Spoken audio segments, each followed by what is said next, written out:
What I'm doing here, we're talking about here today is a rock wall, and this is an example of dry stone masonry. It's a type of walling that's been done in Kentucky since the 1770s, the oldest walls, and was pretty much continued by ordinary farmers up until about the 1940s. This wall here is an example of the later style of wall. There's basically two types in Kentucky of the older walls.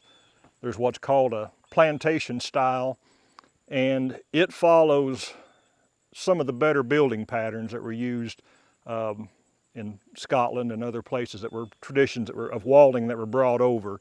And what you typically see in a plantation wall is the slope sides. It's called batter, and they will have a good batter, meaning that a good batter being something like a 1-inch inward slope for every 6 inches of rise. And that makes for a stronger wall and a more stable wall. Typically in a plantation style wall, you'll see a lot of good packing in the center. That's called coring or harding. These small rocks that are put in between those two stacks of rock to make it more solid and stable. Typically you'll see in a plantation wall, you'll see through stones, tie rocks. And I've done that some myself in what I've already repaired. This is a tie rock here, this is a tie rock here, and this is a tie rock there. And what they do, they go all the way through the wall and overhang a couple of inches on either side, and they tie both sides of the wall together and make it more stable. Typically, you'll also see cover rocks, which this wall has cover rocks. I don't know that they intended it that way. But these bigger rocks that you see that cover the top, those are your cover rocks. And then these rocks that are standing, that's called your copes or your coping. And they typically, what you want is a triangular shaped rock that'll give you a good jagged edge. And the idea is that'll keep cattle and horses from leaning over the wall and pushing on it. And it also helps to keep people from wanting to crawl back and forth over the wall, that sort of thing. Well then, that style of fencing typically goes from the early days of 1770s, like I was saying, up until about 1850. And then what you start seeing is what's called turnpike walls. And that happened at a period in more prosperity in the country, I guess. The industrial age is really starting to kick off. There's a period of a lot of road building, thus the turnpike name, because everybody wanted one of these big walls to front the road, you know, to show their estate.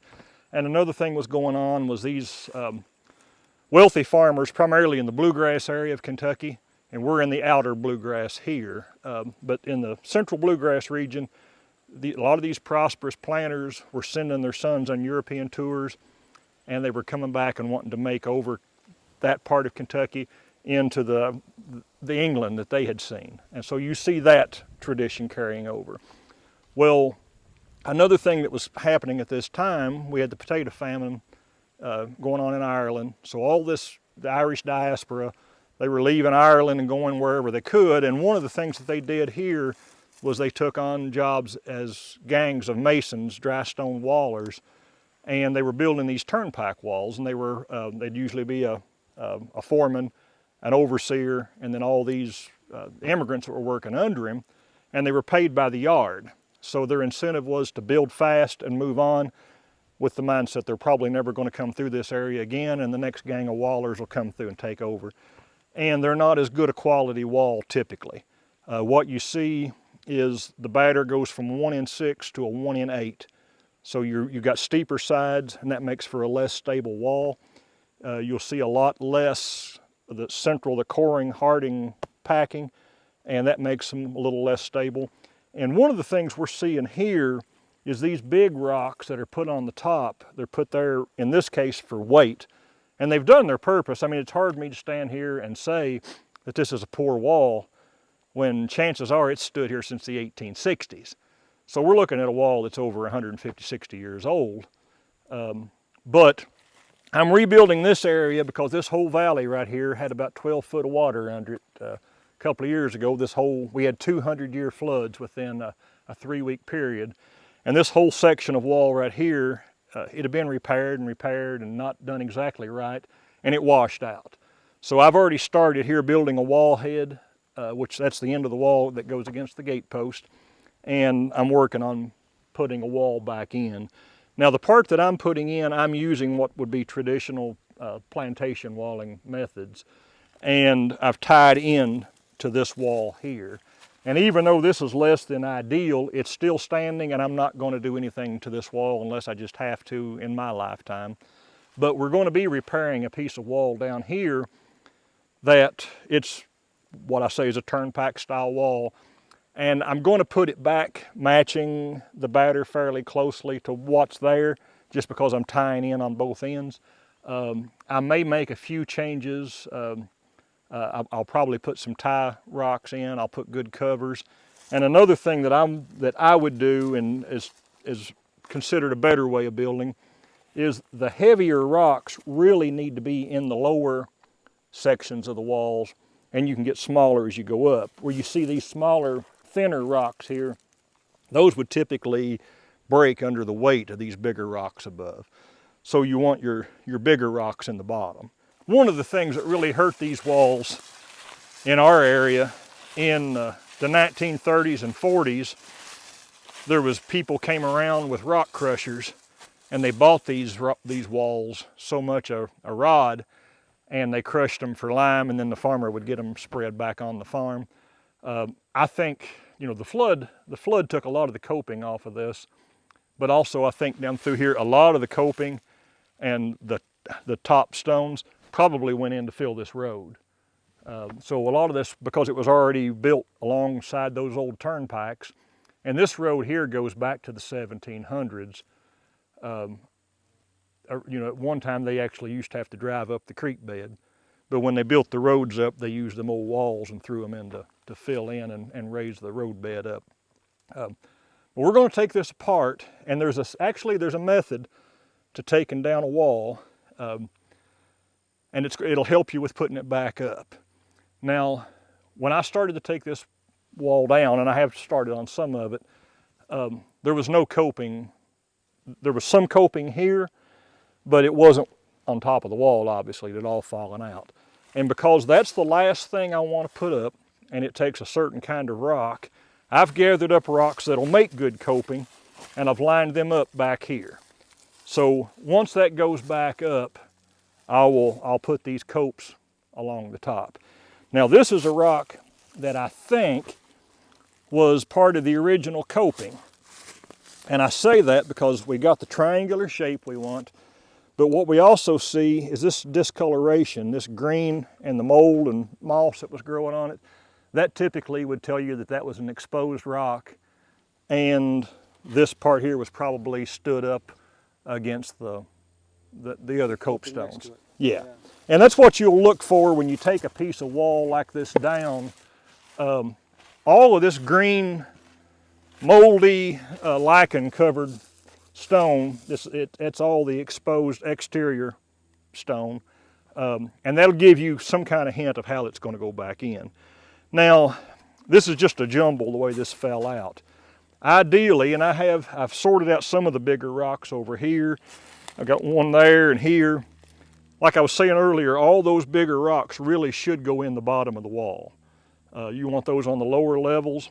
This big rock right here may actually, if we don't, I'm hoping there's a good foundation, but if not, that big rock right there would be one, he'd be a candidate to go into the foundation.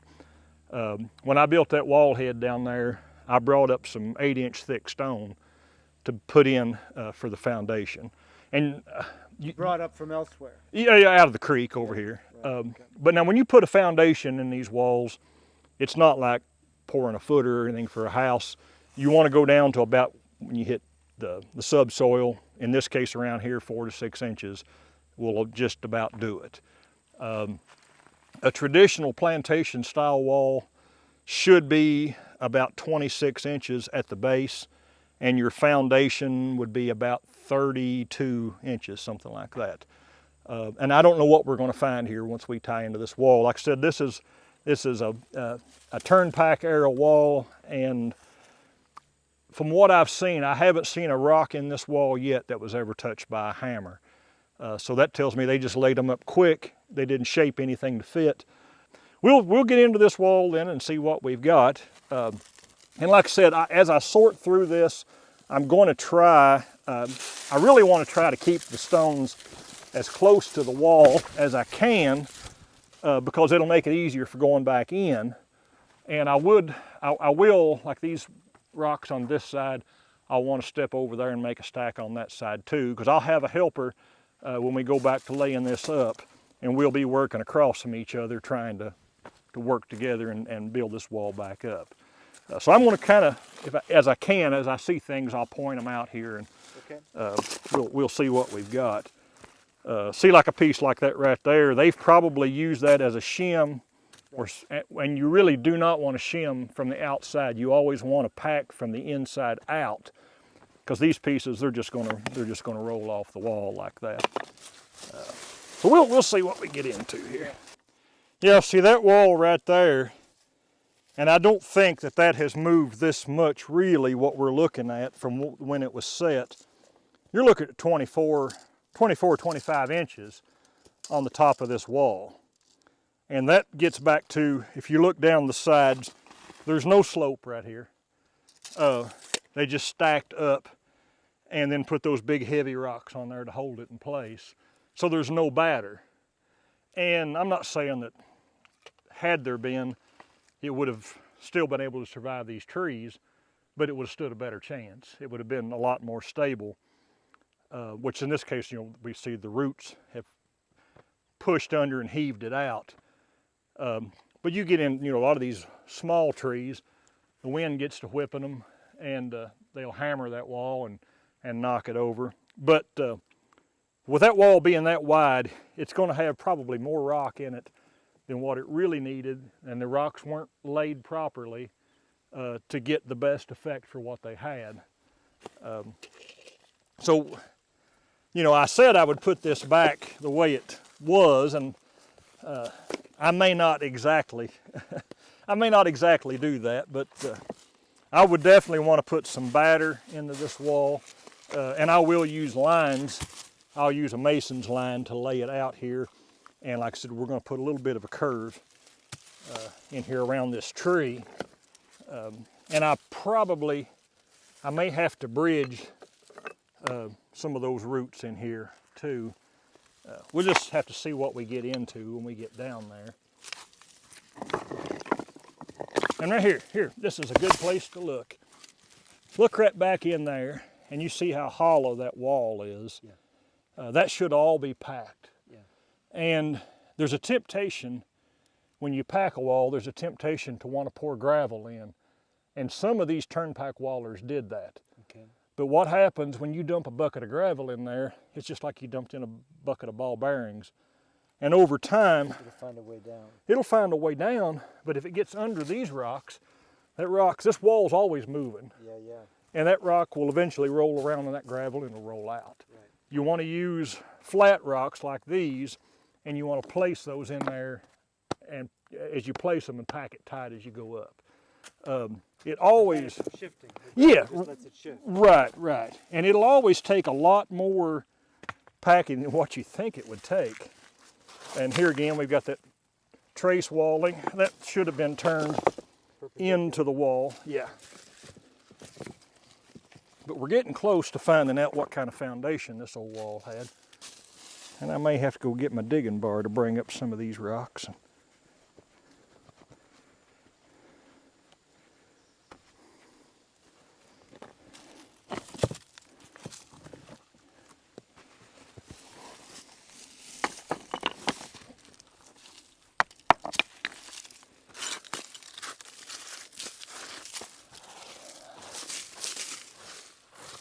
Yeah, I'm gonna have to go get a pick and a digging bar to bring some of that up. I think what I'm digging up right here though is more of those rocks that have rolled out over time. And this is just silted up over it. Okay. I really think. Because they're set in there pretty good. Well, yeah, they are, but the thing is, like this is standing on edge. Yeah, right. So that tells me it fell out and rolled down. Yeah. And based on the width of their wall, I think this This may be foundation here, and I'm gonna bet if I take this wall back any more, there's probably rocks under that one that is the foundation.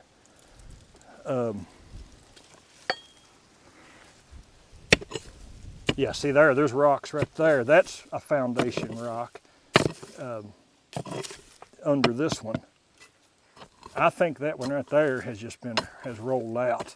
Yeah. And I may go back to the house and get a chainsaw, or even I may just come back with an axe. I don't know. I'll come back with something. I was hoping there'd be a foundation here that we could use, Right. but this tree root has moved it, and I can see it's growed over it in places here. And I'll bring that out this evening, and we'll put this back tomorrow. As we talked before, the cause of this wall tipping was this tree. The tree was the main culprit. Poor construction didn't lend itself to saving the wall either, but that was the main cause. Well, I had thought that I could cut that root out. That root extended from here over to in this area right there, and as you can see, I cut it back as much as I could to the tree, but then there was rocks. This rock here was a face rock. It came all the way over and was growed into the tree, and I broke it up as much as I could, but I couldn't get in there and cut that root out. It had grown over the rock, and as you see here, under the rock. And then, of course, part of the root came this way, and then part of it where it hit the wall actually grew down. So that root goes pretty deep down in here, and really without a stump grinder or something to bring it out, or a dozer or something like that, which a dozer is going to do more damage to the wall and everything too. But we're going to try to overcome that and curve around it, and that's going to change a little bit of the way we work here today. But I think that's going to save us a lot of headaches down the road, because any of that root that's left there at some point is going to rot, the ground's going to give, and our wall's going to rock the other way probably. And you know, as we've talked before, the wall's pretty poorly built to begin with, and as I worked that way, you saw here, it's not getting any better. It's getting worse the farther that way I go, and that area needs to be taken down and restacked too. Right. So there may come a time, my goal here is to keep cattle in. I need to get the wall back up to where it'll turn a cow, and that's what we're going to do today. But there may come a time when I get this tree out, this tree will be firewood, and when I get that done, you know, then we may relay this and put it back to a straight wall. But in the meantime, I'm going to build a curve in it and try to make something solid enough that it'll be there as long as I need a wall, if I don't ever get back to